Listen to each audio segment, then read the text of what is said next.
So, looking at this expansion, and the ones in your book, what do you notice are some of the patterns with the expansion? Alex? The second part was just 5 minutes 1b. Okay. If you do 5 plus b to the fourth, it would be 4a cubed. So it would go down 1. Right, right. As you look at the powers, so you look at the exponents. Power on the A starts at 5, 4, 3, 2, 1, 0. And the powers on B, B to the 0, B to the first, so on. The powers of B go up. What do those powers always add up to be? The exponent. The exponent, right. In this case 5 and the other one's 5. Oh, what did you see? Oh, there's another pattern, like Yep. the number before, like the A, the whatever, those match up with Pascal's triangle. Exactly, the coefficients and numbers in front match up with Pascal's triangle. Specifically, we start to write this out a little bit. 1 is row 5, column 0. And then we had A to the 5th and B to the 0. Notice how you're expanding to the 5th power, so that's why we're going to row 5. And our power of B, our power of the second term in our binomial, matches the bottom number, matches the column number. And we could do that all throughout 5, is row 5, column 1, B to the 4th, B to the 1st, plus, and then 10 comes from row 5, column 2, A cubed, B squared, 5, choose 3, B squared, B cubed, plus 5, choose 4, B to the 1st, B to the 4th, plus, then we have 5, choose 5, B to the 0, B to the 5th. Now, really, obviously, A to the 0 is 1, so we wouldn't need to write that. I'm writing it just to emphasize how the exponents are adding up to match the power you had in the original problem.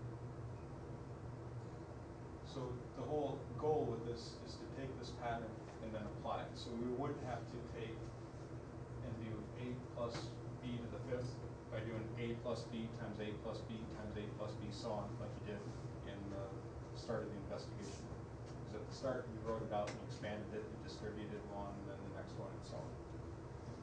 So let's take and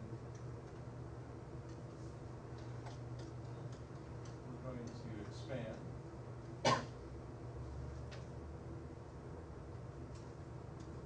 x plus 3 to the 4th power. Okay, and I'm going to write it all out. So let's see, Drew, which row are we going to go to? What row in Pascal's triangle are we going to use in this one? Third. The third one. Fourth one. Which one? Fourth one. There you go. Why do you say 4? Kind of a guess. It was either like the 3 or the 4. Okay, the only numbers in the problem are 3 or 4. Yeah. So I just kind of guessed. Well, look at your examples in the book there. You didn't have any numbers there. Oh, there we go. Yeah. I see where you're coming from. It's 4th. Right. You would go to the row that matches your exponent. So in this case, we're going to have 4, choose 0. Well, then we would have x to the 4th and 3 to the 0. So we're going to, then we would have 4, choose 1, x cubed. Now we take 3 to the 1st. Now I'm purposely writing in the x term in parentheses because we could do the same type of thing even if we had 7x here, but then it'd be 7x to the fourth, the entire thing, not just the x. So we're taking our first term and then our second term to the power. So we do 4, choose 2, x squared, 3 squared, 4, choose 3, x to the first, times 3 cubed, plus, I'm going to squeeze this in underneath here, 4, choose 4, you have more room in your paper, so just on this side, x to the 0, 3 to the 4. So now it's just a matter of figuring out what these simplify to, and so I could go to, you made a big Pascal's triangle yesterday. You have part of it in the book already. So you could use it. 4, choose 0, well that's 1. And then x to the fourth is just x to the fourth. 3 to the 0 is 1. So I'm just looking at each part and seeing what that part of it gives us. 4, choose 1 is 4. X cubed is x cubed, and 3 to the first is 3. Portion. 4, choose 2. Let's see. So row 4, columns 2 of Pascal's triangle is 6. 6x squared, and what's 3 squared? 3 squared is 9. So there's that part.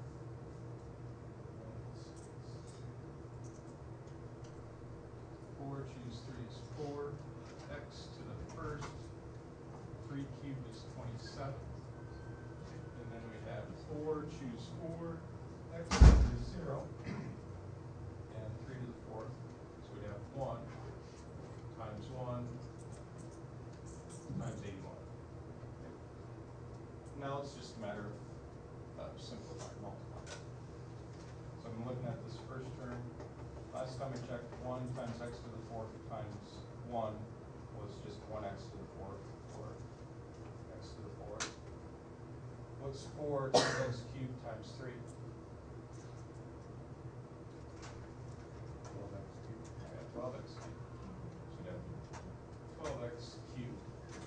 And then 6 times x squared times 9. Well, 6 times 9 is 54. 54x squared. 4 times x times 27. 4 times 27 is 100. 108x. Plus 1 times 1 times 1 is 81. Good. Any ideas why this works?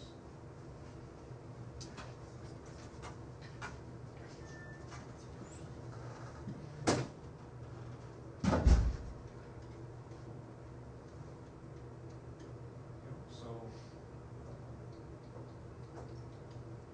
let's take that x plus 3 to the fourth. Well, it means x plus 3 times x plus 3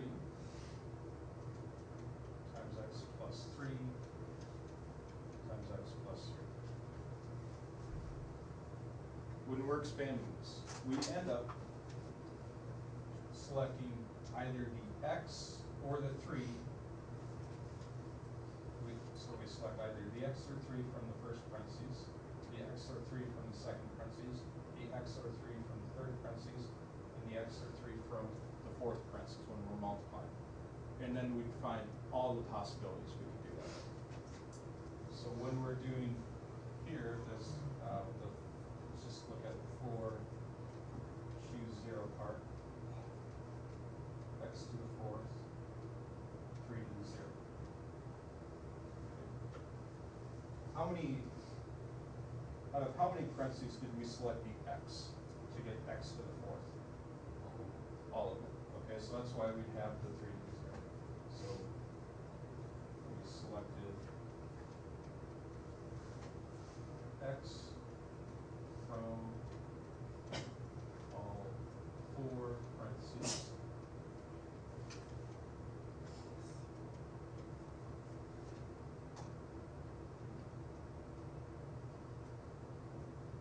So we did not select three. Okay, we didn't have any room because all we could do is take one thing out of each set of parentheses. Well, does 4 choose 0?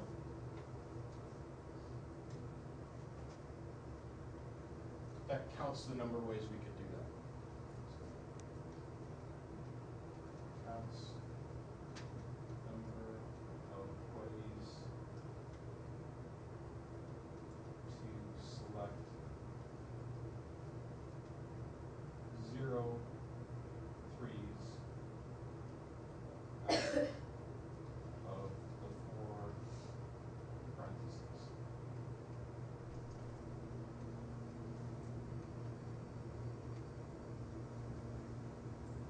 So similarly, now when we look at the next part, this 4 choose 1 times x cubed times 3 to the first. Now we selected the x out of 3 of the parentheses, meaning we had to pick the 3 out one time. Okay, well, we could do that by selecting the x, let's look at the ways we could select the 3. We could take the 3 out of this parentheses. There's one way. We could take the 3 out of the second parentheses, and the rest x's. We could take the 3 out of this parentheses, and the x out of the other 3. Or this one. Well, that's what 4 choose 1 is counting. So you'll learn more about it next year when we look more in depth at these counting techniques, how it works. Everybody have this? Move on to the next. We're going to do another example.